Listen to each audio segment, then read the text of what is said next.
ఏ ప్రాంతంలో భారత సైన్యం నో యువర్ ఆర్మీ ఫెయిర్‌ను నిర్వహించింది?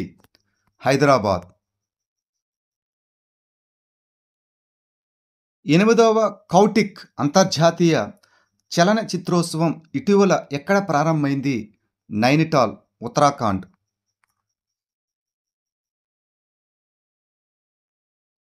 ఇటీవల టెంజింగ్ యాంగ్‌కి ఏ రాష్ట్రంలో మొదటి మహిళ ఐపీఎస్ అధికారి అయ్యారు? అరుణాచల్ ప్రదేశ్.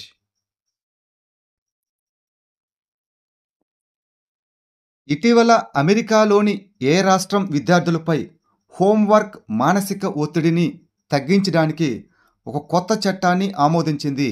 కాలిఫోర్నియా.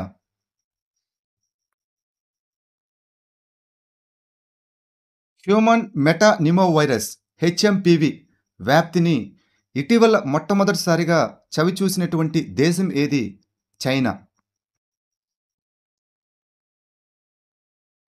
భారతదేశం యొక్క టోకు ధరల సూచిక డబ్ల్యూపీఐ హోల్సేల్ ప్రైస్ ఇండెక్స్ కోసం ప్రతిపాదిత కొత్త ఆధార సంవత్సరం ఏమిటి? 2022-23.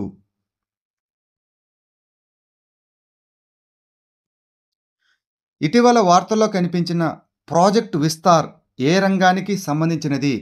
వ్యవసాయం.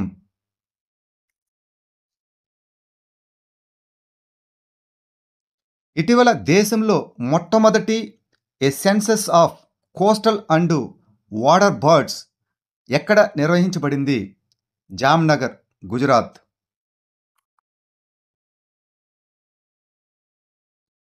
ఇటీవల 18వ ఎడిషన్ ప్రవాసీ భారతీయ దివాస్ వేడుకలు ఏ నగరంలో నిర్వహించబడతాయి? Bhubaneswar, Odisha.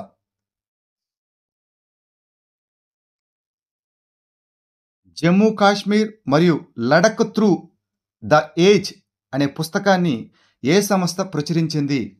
National book trust. Territorial army ఇటీవల ఏ నదికి పునర్జీవనం మరియు రక్షణ కోసం ఒక కొత్త టాస్క్ ఫోర్స్ను ఏర్పాటు చేసింది? గోమతి నది. నిరుద్యోగ గ్రాడ్యుయేట్లు మరియు డిప్లొమా హోల్డర్లకు ఆర్థిక సహాయం అందించడానికి యువ నిధి పథకాన్ని ఏ రాష్ట్ర ప్రభుత్వం ప్రారంభించింది? కర్ణాటక. మేజర్ ధ్యాన్చంద్ ఖేల్ రత్న అవార్డు ఎవరికి ప్రదానం చేయబడింది? గత 4 ఏళ్లలో క్రీడల్లో అత్యుత్తమ ప్రదర్శన చేసిన వారికి.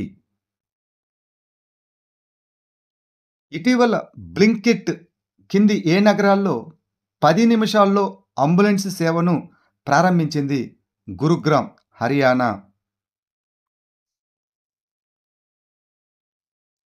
మేజర్ ధ్యాన్చంద్ ఖేల్ రత్న అవార్డు 2024 గెలుచుకున్న హర్మన్ ప్రీత్ సింగ్ ఏ క్రీడకు ప్రాతినిధ్యం వహిస్తున్నాడు? హాకీ. ముఖ కవచాలకు సంబంధించి స్విట్జర్లాండ్ దేశం జనవరి 1, 2025 నుండి ఏ కొత్త చట్టాన్ని అమలు చేస్తున్నది? బహిరంగ ప్రదేశాల్లో ముఖ కవచాలపై నిషేధం. జమ్మూ కాశ్మీర్ మరియు లడఖ్ త్రూ ది ఏజెస్ అనే పుస్తకాన్ని ఇటీవల ఎవరు విడుదల చేశారు? Amit Shah, home minister. బాల్య వివాహాలను అరికట్టేందుకు ఏ దేశాల్లో ప్రచారం ప్రారంభించబడింది? నేపాల్. ఎవరికి Padmapani lifetime achievement award ఇవ్వబడుతున్నది? సాయి పరంజపే. భారతదేశపు మొట్టమొదటి coast line waters bird census ఎక్కడ జరిగింది? Marine national park, Jamnagar. Genetic engineering appraisal committee GEAC ఏ మంత్రిత్వ శాఖ కింద పనిచేస్తుంది? పర్యావరణ, అటవీ మరియు వాతావరణ మార్పు మంత్రిత్వ శాఖ. నేల కాలుష్యాన్ని ఎదుర్కోవడానికి మరియు వ్యవసాయాన్ని ప్రోత్సహించడానికి ఇటీవల ఏ సంస్థ బ్యాక్టీరియాను అభివృద్ధి చేసింది? IIT Bombay. Rural community immigration క్లాస్ను ఏ దేశం ప్రారంభించింది? కెనడా. మహిళా పారిశ్రామికవేత్తలకు సాధికారత కల్పించేందుకు మహారాష్ట్రలోని మీరా భయందర్ మున్సిపల్ కార్పొరేషన్ ప్రారంభించినటువంటి కొత్త ఇనిషియేటివ్ పేరు ఏమిటి? ఫరల్ సఖీ.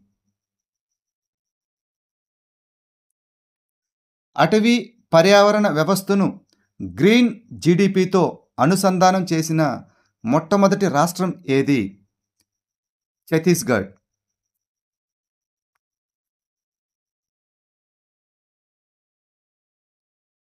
Open network for digital commerce అనేది ఏ మంత్రిత్వ శాఖ యొక్క ఇనిషియేటివ్? వాణిజ్యం మరియు పరిశ్రమల మంత్రిత్వ శాఖ.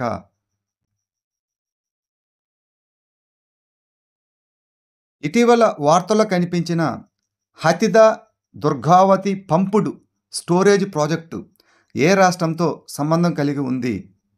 బీహార్.